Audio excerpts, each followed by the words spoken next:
Welcome back. So today we are going and getting our government no-fee passports. We're on 32nd Street Naval Base, and basically when you move to Japan on military orders, you need your government passport in order to live there. I think if you were just like a regular civilian that wanted to move over to Japan and live there, then you would need a visa, for whether that be a school visa, student visa, or like a working visa. But since we're there on military orders, we have to get our government passport. We actually already have like our regular leisure travel passports, but again, since we are living there over on you know, orders, then we have to get government passports. So that's what we're doing today. We brought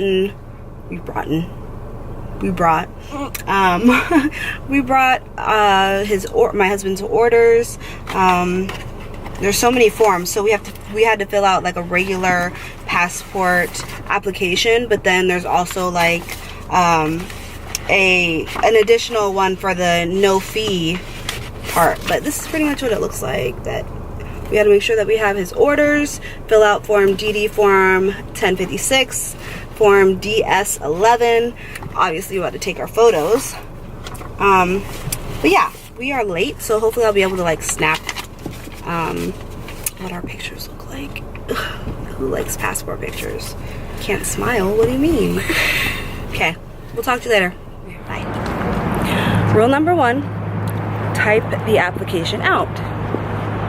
I wrote it in black ink, but it said typed in black ink. So now we have to walk over to Fleet and Family and use their computer and type it out and print it off, but that's okay, we have time. We went a long way around, but we made it to Fleet and Family. Because the guy was pointing the wrong way, he was pointing over there. That's what I'm saying. Pretty much, we kind of messed up a lot, but my husband's actually underway, so that's why I didn't necessarily have like the guidance that I would maybe need. But we submitted the application. The guy was actually really nice, very helpful. He pretty much told me like the whole process, and that we actually needed a copy of my husband's ID, and again, he is underway, so I don't have a copy of his ID, but he was very nice and gave me his email. So as soon as I get my husband's the copy, I can email it to the guy, and he said he'll submit the application for us. But basically, it's like turning in a real passport application. The only difference really was that we needed an additional application for the no fee part of it. And also, we do have our leisure passports, and when you're filling out the application for getting the passport, you're actually supposed to put that you don't have a passport. So it like asks you, do you already have a passport? And obviously I wanted to check yes, but the guy was like, check no, because you guys don't have a government passport, and that is what you are applying for.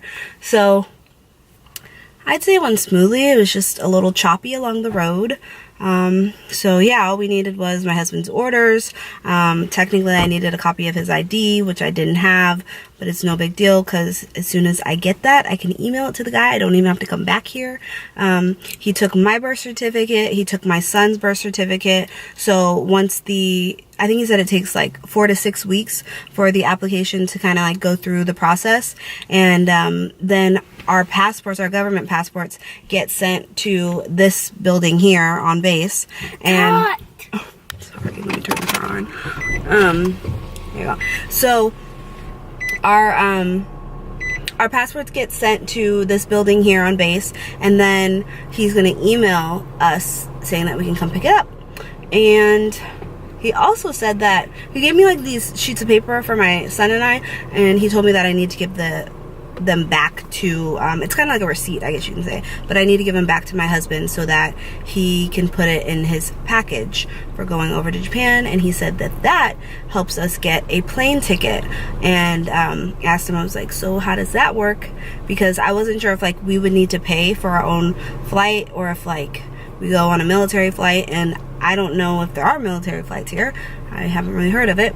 And he actually said that we most likely would get a MAC flight out of Seattle which is interesting because we're from Washington, so I'll probably get to see my family 2 times. But yeah, that was pretty much it. It was a little stressful, but it really wasn't that big of a deal. And I feel like the process is pretty quick. I feel like I think with a regular passport, it can take up to like 6 months, 3 to 6 months for you to get your passport. So this was, he only said 4 to 6 weeks, so we'll see if it actually works like that. Another update is that I did get approved.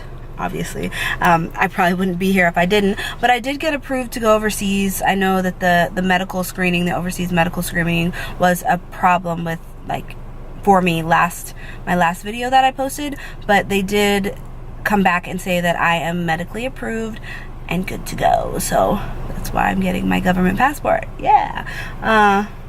Let's see, anything else? We are like moving out of our apartment in 2 weeks, so that was something that we wanted to do, and we got that ball rolling. So we already put on our notice. We are moving out in like 2 weeks. I'm kind of excited, kind of stressed out, but I am gonna record that. Even though we aren't moving to Japan in 2 weeks, we are shipping all of our clothes and all of our household goods. We're shipping over to Japan because that takes months to get there. So we might as well do it now, and I will record that process so that you guys can also see how that goes. And I know that is going to be a process, a stressful one, but yeah, so I'll see you guys next time. Hope you enjoyed the video. If you have any questions, drop them down below and subscribe. Talk to you later. Bye.